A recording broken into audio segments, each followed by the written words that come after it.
Bismillahirrahmanirrahim. Alhamdulillahi Rabbil Alamin. Wabihi nasta'in ala umuri dunya waddin.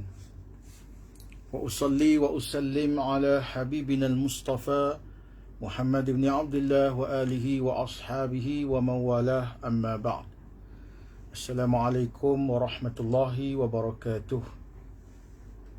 Alhamdulillah, kita bersyukur kehadrat Allah Subhanahu wa taala yang telah memberikan kepada kita kelapangan masa pada malam ini untuk menyambung lagi pengajian kitab Mukhtasar Riyadhis Salihin. Walaupun dalam suasana perintah kawalan pergerakan yang kali ketiga ini, ya, kita meneruskan juga secara kuliah dalam talian. Tuan-tuan dan puan-puan yang dirahmati Allah, kita sambung pada bab doa yang tidak terkait dengan waktu tertentu. Apa maksudnya? Artinya doa-doa yang terkandung dalam bab ini adalah doa yang boleh kita bacakan pada bila-bila masa, ya, pada bila-bila masa, sama ada selepas solat ataupun waktu kita bangun malam ataupun waktu pagi, ya, kerana ianya tidak terkait dengan waktu-waktu tertentu. Baik. Qala al-muallif rahimahullah wa nafa'ana wa iyyakum bi'ulumihi fi darain, amin ya rabbal alamin. Al-Imam Al-Bukhari dan Muslim meriwayatkan daripada Anas bin Malik radhiyallahu an. Kata dia, Allahumma atina fid dunya hasanah wa fil akhirati hasanah wa qina azaban nar. Doa yang kita semua tahu, doa yang bermaksud, termasuk doa yang dibacakan oleh Nabi SAW ialah, wahai Tuhan, ya, Rabbana, Allahumma, wahai Tuhan, ya Allah, berikanlah kami kebaikan di dunia dan kebaikan di akhirat, serta peliharalah kami daripada azab api neraka. Hadis ini diriwayatkan oleh Imam Al-Bukhari dan Muslim, muttafaqun alaih. Baik, walaupun ada riwayat tertentu yang mana doa ini dianjurkan baca ketika tawaf, ya, ketika tawaf, iaitu bila kita berada di rukun Yamani, ya, dibacakan doa Rabbana atina fid dunya hasanah wa fil akhirati hasanah wa qina azaban nar. Di sini dengan lafaz Allahumma atina fid dunya hasanah wa fil akhirati hasanah wa qina azaban nar. Dari segi maksud doa ini adalah berbentuk umum, ya, sebab itu dikatakan tadi doa yang tidak terikat dengan waktu tertentu. Kita boleh baca doa ini bila-bila masa sahaja, ya, kerana maknanya jelas dan dia tidak terkait dengan apa-apa keadaan atau masa, ya, maka kita baca bila-bila masa saja. Itu hadis yang pertama. Saya nak lajukan saja pada malam ni, insya-Allah, sebab masa kita singkat sampai waktu Isyak. Terlihat pula hadis yang berikutnya juga diriwayatkan oleh Al-Imam Al-Bukhari dan Muslim daripada Abdullah bin Abbas radhiyallahu anhuma bahawa Rasulullah sallallahu alaihi wasallam bersabda, iaitu baginda membacakan doa, Allahumma laka aslamtu wa bika amantu wa alayka tawakkaltu wa ilayka anabtu wa bika khassamtu wa ilayka hakamtu faghfir li ma qaddamtu wa ma akhartu وَمَا أَسْرَرْتُ وَمَا أَعْلَنْتُ أَنْتَ الْمُقَدِّمُ وَأَنْتَ الْمُؤَخِّرُ لَا إِلَهَ إِلَّا أَنْتَ. Ya, hadis ini diriwayatkan oleh Imam Al-Bukhari dan Muslim. Okey, doa ini juga tidak terikat dengan apa-apa waktu tertentu. Kita boleh baca pada bila-bila masa. Terlihatkan makna doa ini. Sabda Rasulullah SAW dalam bentuk doa, baginda mengajar kita doa ini yang maksudnya, ya Allah, kepadamu lah aku berserah diri, kepada mula aku beriman, kepada mula aku bertawakal, kepada mula aku bertaubat, kepada mula aku mengadu dan berhukum. Kerananya ampunilah semua dosa-dosaku, baik yang sudah berlalu ataupun yang belum terjadi, yang kukerjakan secara sembunyi-sembunyi maupun yang kulakukan secara terang-terangan. Engkaulah Tuhan yang maha mendahulukan dan maha mengakhirkan. Tiada Tuhan melainkan Engkau. Dalam riwayat lain terdapat tambahan, iaitu wala haula wala quwata illa billah. Tiada daya upayaku menghindari maksiat dan tiada kekuatan untuk melakukan ketaatan melainkan dengan pertolongan Allah. Baik, pada hadis ni terdapat iktiraf, suatu pengakuan daripada hamba. Nabi SAW mengajarkan kita sebagai hamba, kita mengaku depan Allah Ta'ala, hanya Allah Ta'ala sahaja tempat kita berserah diri, bukan kepada makhluk. Bukan kepada makhluk. Kita hanya disuruh berserah diri kepada Allah Subhanahu Wa Ta'ala. Aslam tu di sini maksudnya menyerah. Aslam tu makna kita menyerah diri kepada Allah Ta'ala. Apa saja Allah nak lakukan pada kita, apa saja yang Allah Ta'ala perintahkan kita, aku akan ikut. Itu maksud dia. Apa saja yang Allah tegah, kita akan sedaya upaya hindarinya. Wa bika amantu, kepada Engkau lah aku beriman. Wa alaika tawakkaltu, dan kepada Engkau lah aku bertawakal. Bertawakal ni makna apa? Tawakal ni ialah kita menyerahkan kepada Allah Ta'ala itu, wa ni'mal wakil. Dia adalah sebaik-baik wakil ataupun sebaik-baik yang menguruskan urusan kita. Sebab itu kita minta pada Allah Ta'ala. Dalam hadis lain disebutkan wa aslih li sya'ni kullahu. Ya Allah, makna aku serahkan urusan aku kepada Engkau, perbaikilah urusanku seluruhnya. Maknanya kita tidak ada kuasa mutlak dalam menguruskan diri kita. Kita boleh berbuat sesuatu, tetapi kadang-kala kita lemah. Sebab itu tak ada orang pun yang kata saya takkan lupa, saya takkan tertinggal, saya takkan silap, kan? Kerana kadang-kadang tuan-tuan dan puan, kita cuba untuk buat sesuatu dengan baik ataupun yang paling baik yang kita boleh buat, tapi kadang-kadang kita lupa juga. Contohnya, ada setengah orang tu cermin mata dia asyik hilang je. Padahal dia dah ingat dah, aku kalau balik rumah cermin mata ni letak kat sini, bila-bila nak cari ada kat sini. Kadang-kadang dia pun lupa, cari sana cari sini tak jumpa. Rupanya cermin mata dia ada dalam tandas. Baru bila cari tak tolong orang lain, jumpa. Bermakna kadang-kadang kita pun lupa dan lalai. Ada orang dia lupa kat mana dia letak beg duit. Ada orang dia lupa kat mana dia letakkan kunci rumah, kunci kereta. Itu menunjukkan bahawa kita ni manusia yang lemah. Kadang-kadang kita merancang sesuatu ataupun kita berazam sesuatu, tetapi kita tidak berkuasa untuk menentukan apa-apa pun, melainkan Allah Subhanahu Wa Ta'ala sebaik-baik wakil. Maka itu bila kita berusaha melakukan apa-apa perkara, kita menyerahkan urusan itu kepada Allah Subhanahu Wa Ta'ala. Itu namanya tawakal. Tawakul atau tawakulan makna aku wakilkan Engkau ya Allah, kerana aku ni lemah.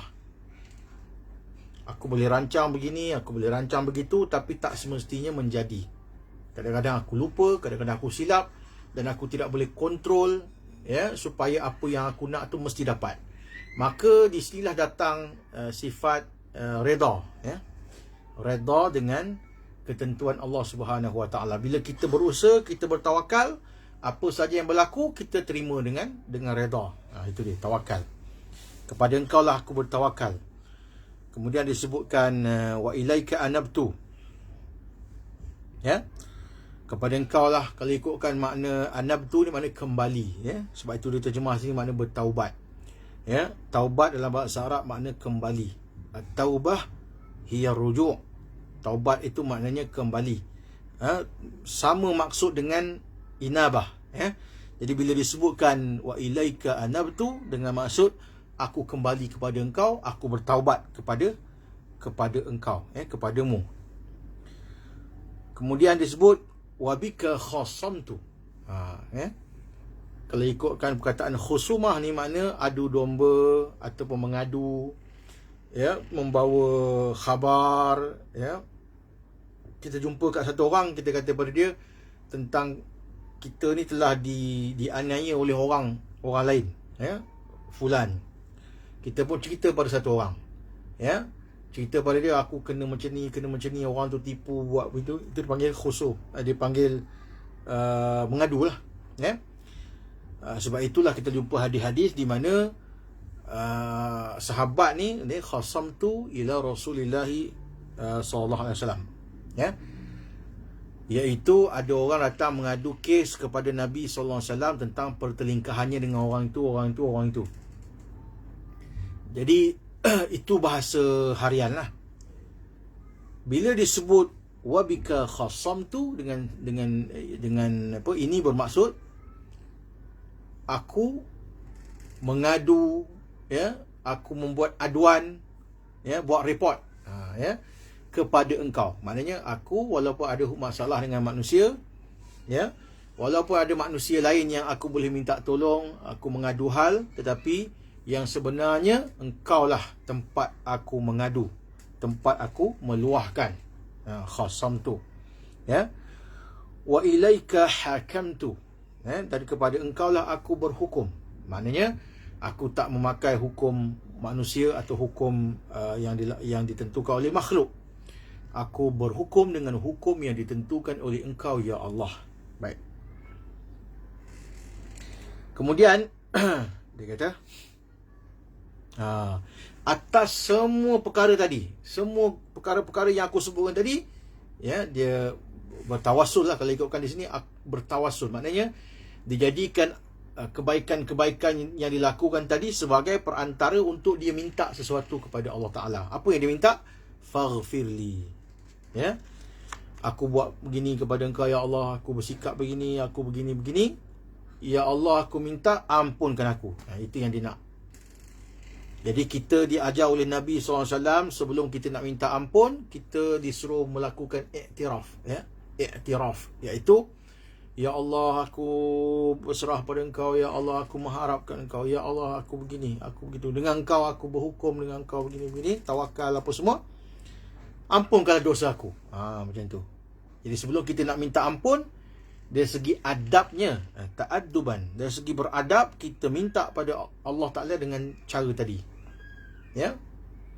Boleh juga kalau kita terus saja, ya Allah ampunkan aku, boleh.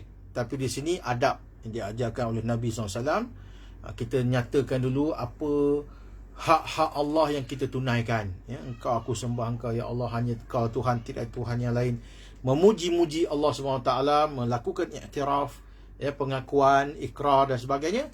Lepas tu baru minta, maka ampunkanlah dosaku, faghfirli. Ma qaddamtu, kalau ada dosa-dosa yang telah aku buat, ya. Wa ma akhartu, kalau ada lagi dosa yang aku belum buat, yang belum terjadi. Wa ma asrartu, ya, ada perkara-perkara dosa yang aku sembunyikan, orang lain tak tahu, tapi engkau tahu, ya Allah, ya. Wa ma a'lantu, ada dosa yang aku buat terang-terang, kesalahan yang aku buat secara zahir, ya. Antal muqaddim wa antal muakhir, engkau lah Tuhan yang mendahulukan dan engkau lah Tuhan yang mengakhirkan. Okey, di sini kita kena ingat bahawa Allah Subhanahu Wa Taala berkuasa untuk menghukum hamba-hamba dia bila-bila masa dia nak. Ya, tetapi Allah Subhanahu Wa Taala ada kalanya dia dulukan nikmat. Ya. Kita kadang-kadang, tuan-tuan, perempuan, ada hajat, keperluan kita nak minta kepada Allah Ta'ala, belum kita minta Allah dah bagi, ya. ada perkara yang sepatutnya kita ni layak sudah dihukum oleh Allah Ta'ala. Okay? Kita layak dah dihukum. Ada perkara dosa kesalahan kita buat, kalau Allah Ta'ala berkehendak untuk menyiksa atau mengazab kita, sudah tentu dia boleh buat. Tetapi dia akhirkan, dia lambatkan. Kenapa? Kerana sifat rahmat Allah Subhanahu Wa Ta'ala, dia beri peluang kita bertaubat. Ya, Engkau lah Tuhan yang mendahulukan, Engkau lah Tuhan yang melambatkan ataupun yang mengakhirkan. Ya, La ilaha illa ant. Ya, tidak ada Tuhan yang sebenar-benarnya layak disembah melainkan Engkau. Okey, ini doa daripada lafaz hadis Imam Al-Bukhari dan Muslim. Boleh kita amalkan. Baik, kita pergi pada hadis yang ketiga. Juga daripada Imam Al-Bukhari dan Muslim, riwayat daripada Abu Musa Al-Ash'ari radhiyallahu an, daripada Nabi SAW, baginda berdoa, Allahumma ighfir li khati'ati wa jahli wa israfi fi amri wa ma anta a'lamu bihi minni. Allahumma ighfir li jiddi wa hazli wa khata'i wa amdi wa kullu dhalika 'indi. Allahumma ighfir li ma qaddamtu wa ma akhartu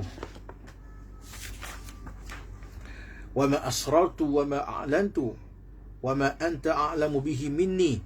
Antal muqaddimu wa antal muakhiru wa anta 'ala kulli syai'in qadir. Okay, beberapa lafaz dalam hadis ni. Doa ini ada dalam doa yang kita baca tadi. Yang mana yang kita dah terangkan, tak perlu kita ulang. Kita ambil yang lain. Antaranya dalam doa ini menyebut Allahumma ighfir li khati'ati. Ya Allah, ampunkan aku kesalahanku. Ya. Sebab itu khati'ah ni, khati'ah dia adalah kesalahan.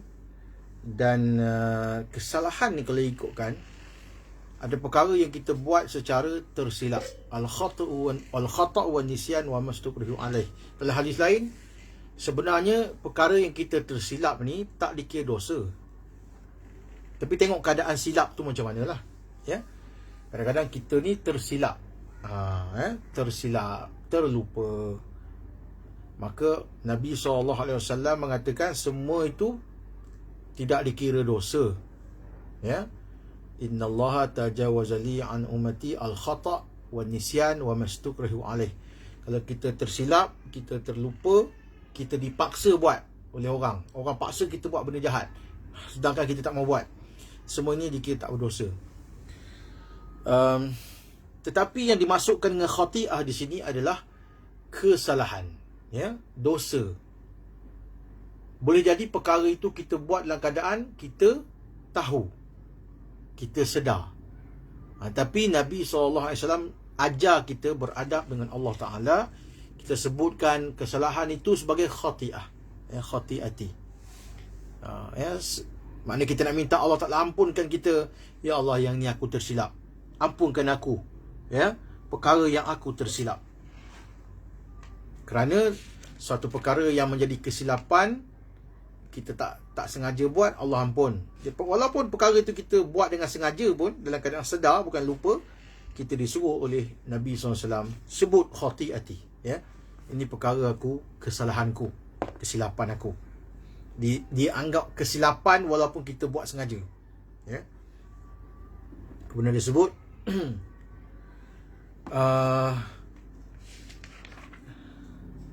dia kata wajiddi wa hazli wa khata'i. Ampunkan, dia kata juga, perkara kebodohanku. Ada benda yang kita buat dalam keadaan kita bodoh, ya. Kita tidak disuruh angkat diri. Maknanya, ya Allah, aku ni bodoh, aku buat dosa, ampunkan kebodohanku, ya.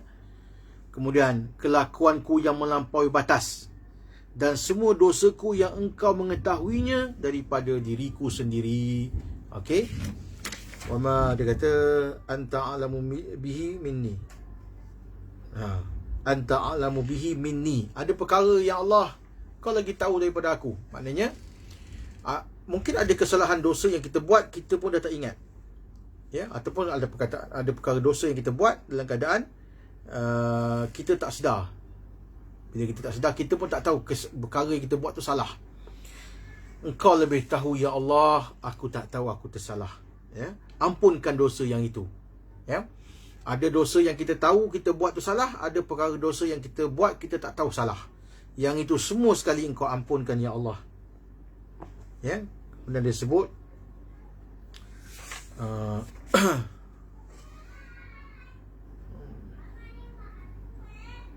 okey. Ya Allah, ampunkan sifatku yang suka tergesa-gesa. Ada perkara yang aku lakukan dalam keadaan isti'jal, ya. Aku buat dalam keadaan tergesa-gesa. Kadang-kadang sebab itulah Nabi SAW mengajarkan kita sedang sifat itmi'nan, tenang. Apa benda nak buat pun tak perlu tergopoh-gapah, buat elok-elok, buat pelan-pelan. Kerana dengan tergopoh-gapah, tergesa-gesa, boleh jadi kita tersilap, boleh jadi kita telah melakukan kesalahan. Ya Allah, ada perkara yang aku tergesa-gesa, maka kau ampunkan aku ya Allah. Kemudian dia kata lagi,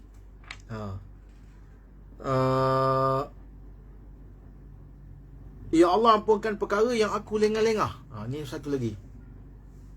Kita ni kadang ada benda-benda baik nak buat, tapi kita suka tangguh-tangguh. Ya, paling bahaya sekali solat. Sebab tu an salatihim sahun. Sebab itulah orang yang solat dikatakan celaka. Bukan semua orang. Ya, alladzina hum an salatihim. Sebab itu perkataan an solah maknanya menunjukkan orang yang berlengah-lengah. Okey. Jadi melengah-lengahkan solat sampai terkeluar waktunya, berdosa, haram. Kalau solat tu dilengah-lengahkan tapi masih buat, dia ada waktu solat ni, waktu yang afdal, waktu yang mubah, ada waktu yang makruhat. Makruhat ni waktu makruh lah. Antara dah hujung-hujung waktu baru nak sembahyang. Bukan ada sebab apa, saya saja. Ini juga benda yang kita dilarang. Ya Allah, kalau ada kelengahanku dalam perkara-perkara amal kebaikan, ampunkan aku.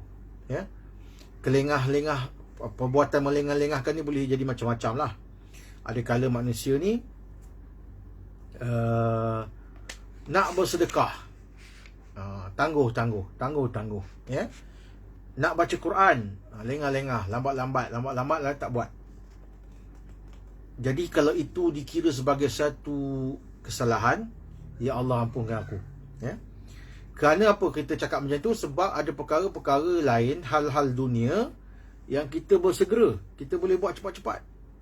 Ya, ada perkara, hal-hal yang remeh-remeh kita boleh buat cepat-cepat, kita segerakan. Tapi ada bab agama, bab kebaikan, ketaatan, kita suka lengah-lengah.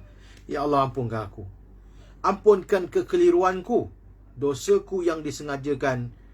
Semua itu memang ada pada diriku. Ini semua dalam bentuk pengakuan. Kita diajarkan oleh Nabi SAW mengaku salah kita depan Allah Subhanahu Wa Taala. Ya, ada manusia ni dengan manusia, sama manusia, dia suka pertahankan diri. Ya, tapi sebenarnya sifat yang paling baik ialah kita mengaku salah. Jadi itu dengan manusia, apatah lagi dengan Allah Subhanahu Wa Taala. Ya, kita dengan Allah, kita mengaku kesalahan kita. Memang ada kesalahan itu pada diriku.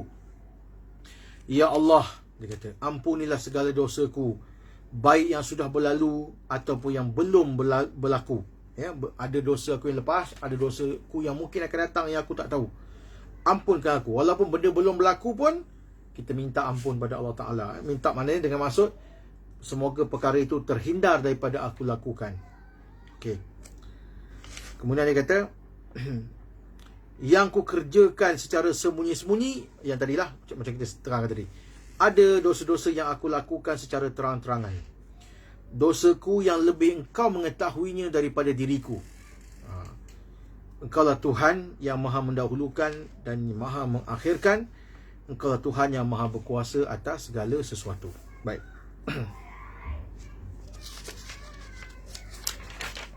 Kita pergi pada hadis yang berikutnya. Hadis riwayat Imam Al-Bukhari dan Muslim. daripada Abu Hurairah radhiyallahu an, sabda Nabi SAW, la yaqulanna ahadukum Allahumma ighfirli in syi'ta, Allahumma arhamni in syi'ta. Dia kata liya'zimal mas'alah fa innahu la mukriha lahu, wa fi riwayatin walakin liya'zimal mas'alah wal yu'azzim ar-rughbata fa inna Allah la yata'azamuhu syai' a'tahu. Hadis riwayat Imam Al-Bukhari dan Muslim. Okey. Dalam hadis ni Rasulullah SAW ajarkan kita, janganlah sekali-kali seseorang itu yang mengucapkan, ya Allah ampunkan dosa aku, kalau engkau nak ampunkan. Jangan macam tu. Sebab tu kita disuruh bila melakukan sesuatu perkara, kita buat sungguh-sungguh. Bukan kita macam, ya Allah ampunkan dosa aku. Mana kita kena minta sungguh-sungguh supaya Allah ampunkan. Jangan kita, ya Allah ampunkanlah dosaku ya Allah. Kalau nak lah, kalau tak nak tak apa. Tak boleh macam tu. Ya, ini adab kita depan Allah Subhanahu Wa Taala. Sekejap.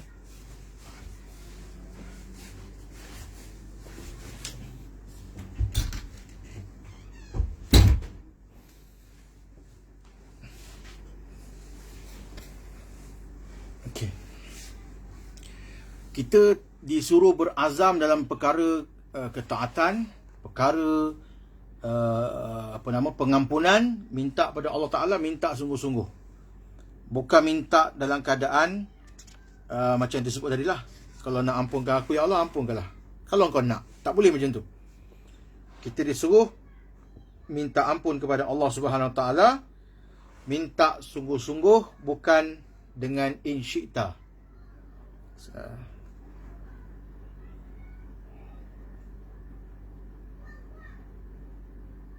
Okey.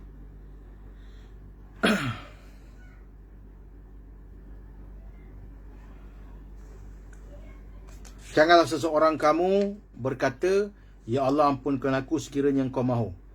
Ya Allah rahmatilah aku sekiranya engkau mahu. Ya. Sebab apa? Sebab kita disuruh bila melakukan satu perkara itu, kita bersungguh-sungguh. Ya. Bukan buat sambil lewa. Okey. Dan disebut lagi, dia kata, tetapi hendaklah seseorang itu bersungguh-sungguh dalam berdoa dan memohon sesuatu kepada Allah Subhanahu Wa Taala.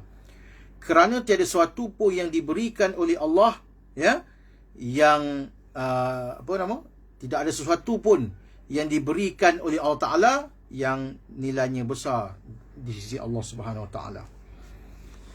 Sudah baik.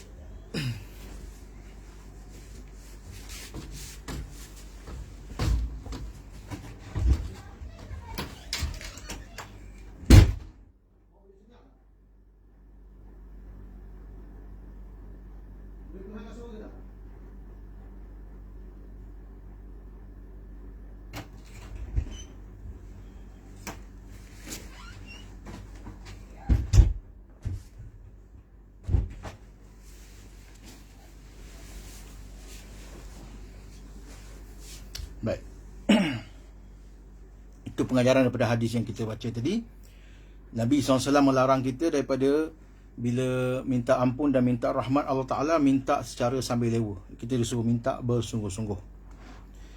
Baik, kita pergi pada hadis yang berikutnya daripada Anas bin Malik, ya. Riwayat Imam Al-Bukhari dan Muslim. Sabda Nabi SAW, dia kata, "Idza da'a ahadukum falyazimil mas'alah wala yaqulanna Allahumma in syi'ta fa'atini." Ya. Fa innahu la mustakriha lahu. Hadis riwayat Imam Al-Bukhari dan Muslim. Kata Nabi SAW, jika seseorang di kalangan kamu hendaklah jika seseorang kamu berdoa, maaf, saya banyak gangguan dari anak-anak, jadi saya jadi tak fokus. Jika seseorang kamu berdoa, maka hendaklah dia bersungguh-sungguh dalam berdoa. Jangan sekali-kali dia mengucapkan, ya Allah, jika engkau perkenankan, in syi'ta, kalau engkau mahu ya Allah, kau kabulkanlah doa permintaan aku. Kalau engkau tak mahu pun tak apa. Tak boleh kita minta macam tu. Ya. Kerana kata Nabi SAW, tiada siapa pun yang boleh menyuruhnya. Kerana Allah Subhanahu Wa Taala bila dia nak memberi sesuatu, dia beri dengan hikmah dan pengetahuan dia. Allah Subhanahu Wa Taala lebih mengetahui kita ni layak atau tak. Jadi kita ni disuruh minta saja. Kita tak tahu kita ni layak dapat atau tak. Kita tak tahu. Ya? Boleh jadi kita rasa kita ni hamba yang tak layak doanya dikabulkan, tetapi di sisi Allah dia lebih tahu keadaan kita. Kita layak. Maka kita ni bila minta sesuatu, kita doa, kita minta sungguh-sungguh. Itu saja. Itu saja yang disarankan pada kita. Bukan berdoa dalam keadaan tak bersungguh-sungguh. Fa innahu la mustakriha lahu. Tak ada siapa pun yang boleh menyuruh atau memaksa Allah Ta'ala. Jadi dia boleh bagi, dia boleh beri pada kita apa yang kita minta. Dan kalau dia tidak berikan pun, kita pun tak boleh memaksa Allah Subhanahu Wa Ta'ala. Lihat hadis yang berikutnya daripada Abdullah bin Mas'ud radhiyallahu an, bahawa Nabi SAW berdoa, Allahumma inni as'aluka al-huda wat-tuqa wal-afafa wal-ghina. Okey. Hadis daripada Abdullah bin Mas'ud radhiyallahu an, bahawa Nabi SAW bersabda, yang bermaksud ni mana doa, ya Allah, sesungguhnya aku memohon kepadamu hidayah, takwa, ketakwaan dan kemampuan untuk menjaga kesucian diri dan kecukupan. Dalam doa ini Nabi SAW mengajar kita supaya minta kepada Allah petunjuk. Fastahduni ahdikum. Dalam hadis lain, hadis qudsi, Allah Subhanahu Wa Taala sendiri menyatakan, mintalah petunjuk pada aku, nescaya aku beri petunjuk kepada kamu. Jadi antaranya doa yang kita sebut ni, Allahumma inni as'alukal huda. Walaupun dalam surah Fatihah pun ada, kita minta juga, ihdinas siratal mustaqim. Maknanya kita minta petunjuk kepada jalan yang lurus. Di sini Nabi SAW ajarkan kita, Allahumma inni as'alukal huda. Wahai Tuhanku, aku memohon kepadamu petunjuk. Wat-tuqa. At-tuqa mana sifat taqwa. Sifat taqwa ni kita bukan datang daripada diri kita, dia datang daripada Allah Ta'ala. Kita kena minta. Sebab itu antara caranya ialah berpuasa, la'allakum tattaqun. Pun begitu kita tahu bahawa tak semua orang berpuasa jadi bertakwa. Ada yang tidak. Jadi takwa tu satu sifat yang kita kena minta pada Allah Ta'ala. Kemudian disebut wal afaf. Afaf ni makna apa? Iffah atau afaf ni sifat iffah, makna orang ni dia jaga kehormatan diri dia. Iffah, kalau orang perempuan tu dia bersifat malu dengan orang. Orang lelaki lah terutamanya tidak, kalau bahasa orang ni mana tergedi-gedi lah. Iffah ni mana orang perempuan yang jaga maruah diri dia. Makna aifah juga antara lain ialah bila dia sangat memerlukan, dia tidak meminta-minta. Jaga maruah diri dia. Kalau orang tahu kita susah, orang bantu tak apa. Tapi nama kata dia tu nak menceritakan kesusahan dia, minta orang tolong, minta itu, minta. Macam kita kata hari ni minta sedekah lah. Yang itu dia terkeluar daripada ciri aifah. Afaf. Maksudnya orang ni, walaupun dia susah, walaupun dia memerlukan, dia tahan diri, dia jaga maruah diri dia. Kalau perempuan pun sama, dia jaga maruah diri dia. Kehormatan diri. Ya Allah, kau beri aku kemampuan untuk menjaga kesucian diri. Ifah juga makna menjaga, macam kita kata tadi lah, macam orang perempuan tak bergaul dengan lelaki-lelaki, berlebih-lebihan, macam itulah. Itu makna orang perempuan yang ada menjaga kehormatan diri dia, maruah dia, kesucian dirinya. Dengan makna lain ialah orang perempuan yang tidak menjerumuskan dirinya kepada maksiat, apatah lagi sampai kepada peringkat zina. Dia jaga diri dia. Hari ni kalau kita lihat, maaf saya sebut lah, dari segi pergaulan, dari segi percakapan, dari segi pakaian, apa semua, memang orang perempuan hari ni dah hilang sifat ini. Jadi sifat ni kita kena minta pada Allah, berikan aku wal afaf, minta aku, jadikan aku ni ada kemampuan menjaga kehormatan diri, kesucian diri.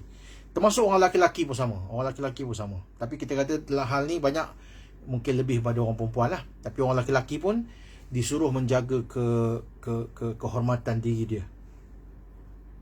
Wal ghina. Al ghina, bahasa Melayu ni kadang-kadang disebut kaya lah. Ghani ni orang kaya. Ghina tu sifat kaya. Sebenarnya makna ghina ni adalah cukup. Bila kita cukup, serba cukup, kita tak perlu meminta-minta pada orang. Itu ghina. Baik, saya nak pergi pada hadis yang berikutnya. Hadis daripada Tariq. Tariq ibni, dia kata Ashma, iaitu hadis riwayat Muslim. Dia pernah mengatakan kana rajulu, bukan Ashma, Ashyama, kana rajulu idza aslam allamahu an-nabiy sallallahu alaihi wasallam. Allamahu mana Nabi ajar. Saya terus terjemahlah. Kata Tariq,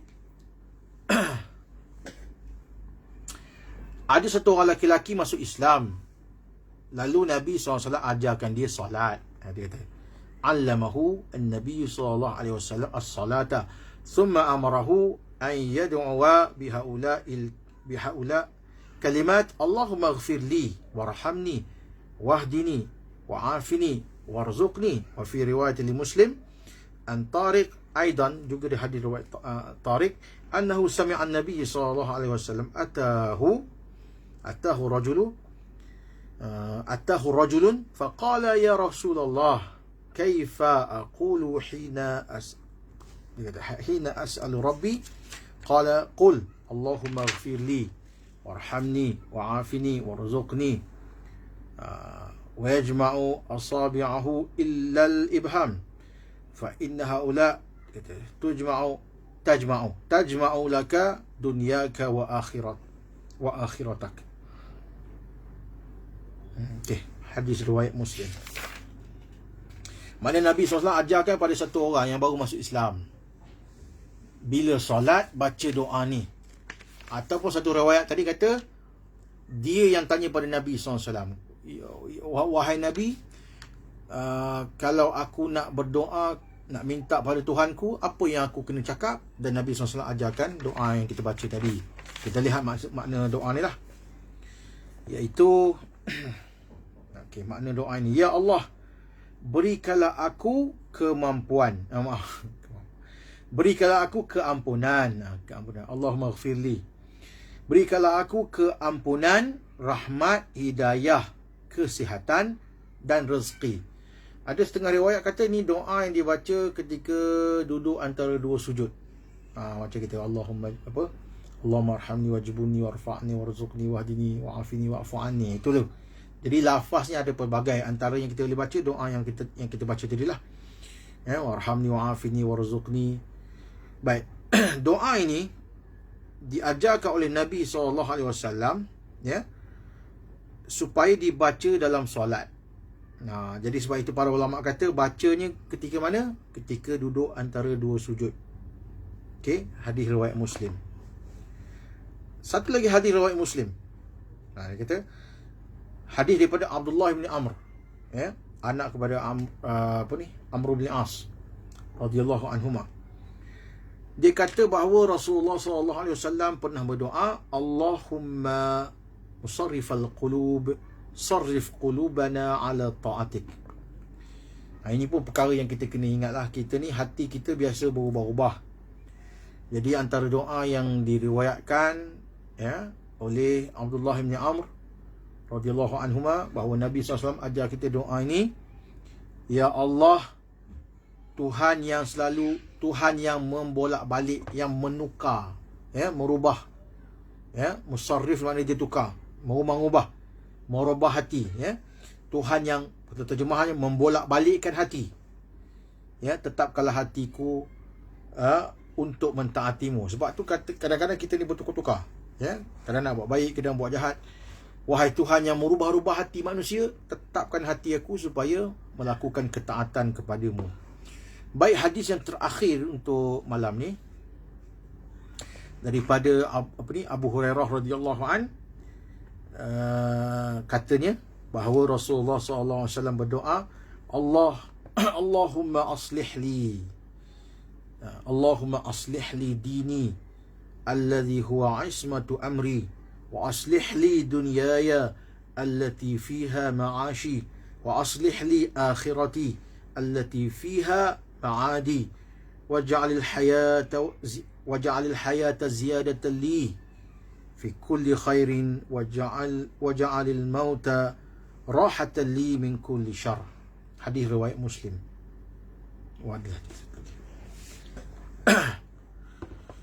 Ya Allah, ya Tuhanku, perelokkanlah bagiku agamaku. Allahumma aslih li dini. Ya Allah, baiki untuk aku agama aku. Menunjukkan bahawa agama ni sebenarnya adalah amalan. Sebab tu bagi seseorang, bila dia melakukan satu amalan, itu din. Cara dia, ya, din. Orang-orang kafir percaya kepada Tuhan, tapi cara dia melaksanakan kepercayaan itu dikira din yang salah, cara yang salah. Sebab tu din yang hak ialah dinullah al-Islam. Jadi, wahai Tuhanku, perelokkan untuk aku cara aku beragama, cara aku menjalankan perintahmu. Itu maksud dia. Sebab tu ramai orang solat, tapi solatnya mungkin cuai, solatnya mungkin tak khusyuk, ya. Dia berpuasa, tapi puasanya tidak meningkatkan ketakwaan, ya. Mungkin ada orang keluar zakat, tapi masih dalam dirinya ada bakhil, dan banyak lagi lah kalau saya nak sebutkan. Jadi itu din, cara kita menjalani kehidupan berteraskan aturan Allah Subhanahu Wa Taala. Jadi, ya Allah, perelokkanlah untukku agamaku yang mana ia adalah tunjang kehidupanku ataupun duniaku, ya, kehidupan duniaku. Perbaikilah untukku duniaku yang merupakan, ya, segala urusanku. Maknanya aku hidup kat dunia ni, urusan hidup aku perbaikilah ya Allah. Kemudian dia kata lagi, perelokkanlah untukku, ya, duniaku tadi, agamaku, lepas tu duniaku. Kemudian perbaikilah untukku akhiratku. Dunia pun kita nak elok, akhirat pun kita nak elok. Dengan maksud apa? Bila kita minta pada Allah Ta'ala, dia kata, wa aslih li akhirati, dengan mana apa? Sebenarnya dunia juga. Macam mana dunia juga? Kita nak dapat akhirat, amalannya kat dunia. Jadi amalan akhirat kita kat dunia ni, ya Allah, perelokkan, perbaiki ya Allah, ya, allati fiha ma'adi. Kerana apa? Akhirat tu tempat aku kembali, ya. Waj'alil hayata ziyadatan li fi kulli khair. Jadikanlah kehidupan dunia ni, ya, sebagai tambahan untukku dalam segala kebaikan, ya. Maknanya dunia kita hidup, tuan-tuan, hidup kita ni sama ada boleh bertambah benda jahat, boleh bertambah benda baik.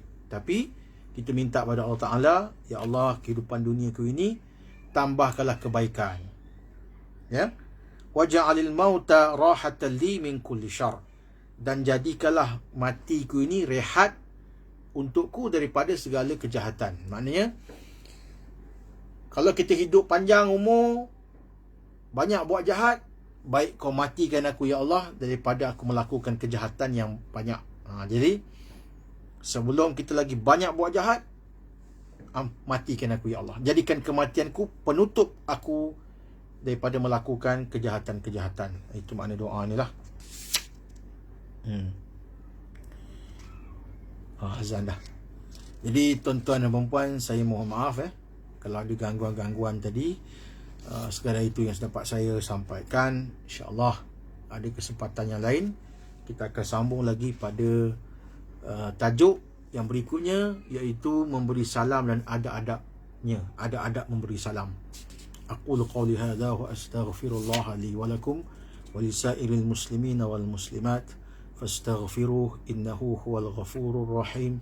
Wassalamualaikum warahmatullahi wabarakatuh.